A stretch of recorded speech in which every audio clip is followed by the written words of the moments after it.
Alright guys, I want to do a quick little review on this Losi 22 10th scale two-wheel drive buggy. This is the kit version, and I picked this thing up off of Craigslist just to get me going into the 10th scale crowd. I just want to give a quick review. I've done quite a bit of research on both this one and also the B4.1, and wanted to kind of give you maybe a little bit of differences, but also what's included in the kit version here. This thing is set up as a two-wheel drive buggy only. The 22 actually stands for two-wheel drive is the first two. The second two is for two motor mounting options. So you can either mount it in the rear of the vehicle or in as a mid-motor mount, which would house the motor pretty much kind of up here in this section. So instead of the rear like how I have it, it'd be mounted up here. Since I bought this as a used car, it did not include the mid-motor mounting parts, which I'm not too concerned about. So gonna kind of take you guys through how this one is set up, and just some differences between this and the B4.1 from Associated, and my thoughts on it so far. So, the initial look of this thing is, the guy that painted it did a pretty damn good job of that body. The shocks are awesome. These are big bore shocks, huge titanium nitride coated shafts down there. That's kind of like that gold coating. These are considered big bore shocks. I believe they're like 12.5 millimeter in size. It looks like a 3.5 millimeter shafts on the titanium nitrides. They are full threaded body, all aluminum cap, aluminum deals right here. Very nice, smooth shocks. Really impressed with those. Pretty much you'll see the angle of the A-arms there. Kind of also what's noted on this thing is it kind of rises up here to give a little bit more suspension travel. So very nice little added item there. This is a two-wheel drive buggy only. However, there's been lots of rumors on some of the forums that they have this thing set up to accept a front drive eventually.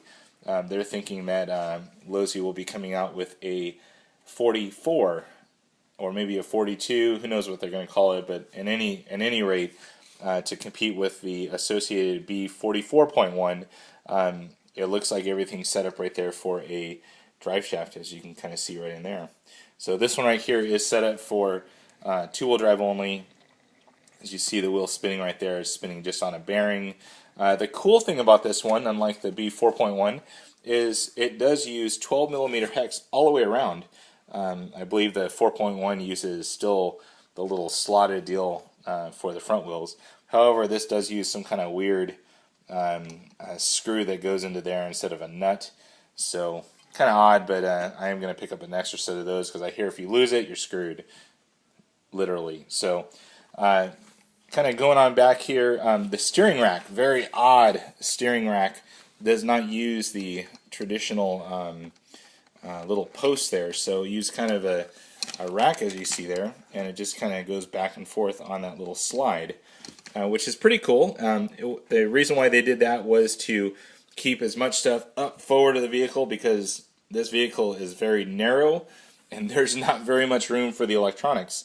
So let me get the top off here. I'll show you guys what it looks like on the inside. Keep in mind there's no electronics in this thing yet. Plan to go out and get some of that stuff in the next couple days here.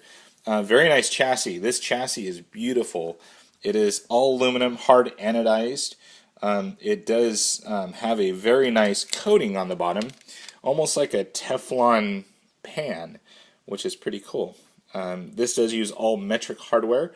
I didn't know that the RC world didn't use metric hardware, so kind of didn't really mess me up too much. Everything that I've owned has always been metric hardware, except for that wonderful HPI Sprint 2 Flex, which used Philips hardware for some odd reason. So I am going to set up to use just a single 2S battery. That should fit in just like that. Plan to mount in a servo, the receiver, and then the ESC will end up mounting up here on this little shelf. Pretty nice layout that I've seen so far. Shock towers are plastic, which in this buggy should not be an issue whatsoever. I know they make carbon out there. A couple aftermarket places do. Brand new wing I got on this thing, which is pretty cool. Hasn't even been used or scuffed up or anything. Rear shocks, a little bit longer travel in the rear than the fronts. And if you Lowe's Mini 8 fans are out there, these shocks look very similar that they could fit. May want to check that out. This would be a definite upgrade to those Mini 8 fans. On back to the rear motor mount. It does come with a anodized aluminum plate with the fins there. Nice little added feature. I took this whole thing apart last night and kind of looked at the transmission. Everything looks very smooth. This is running a 72 tooth Kevlar. It's the white color pinion. So not too bad there.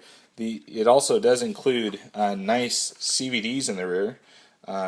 They're all nicely greased. The previous owner really took care of this thing. They look to be in very perfect condition. As far as all of the turnbuckles, I heard that this was a complete pain in the ass to build all of these. There is 6 altogether, not including the one that goes up on the servo arm right there.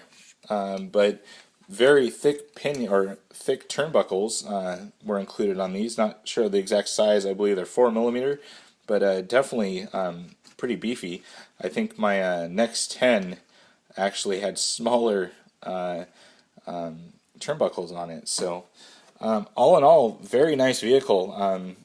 The build quality on this is very nice. Very happy with that, and I am hoping to get this thing up and running here in the next couple of days, and hopefully show you guys what it looks like with all the electronics, and eventually some running videos. It's very hard for me to get running videos because I'm not like certain producers out there that can drive and record at the same time, but hopefully I will get you guys that very soon here. So that's it for now on the Lowe's 22, or I'm sorry for some of those people that have corrected me, the Lowe's 22, not the Lowe's, but anyways, sidebar note there.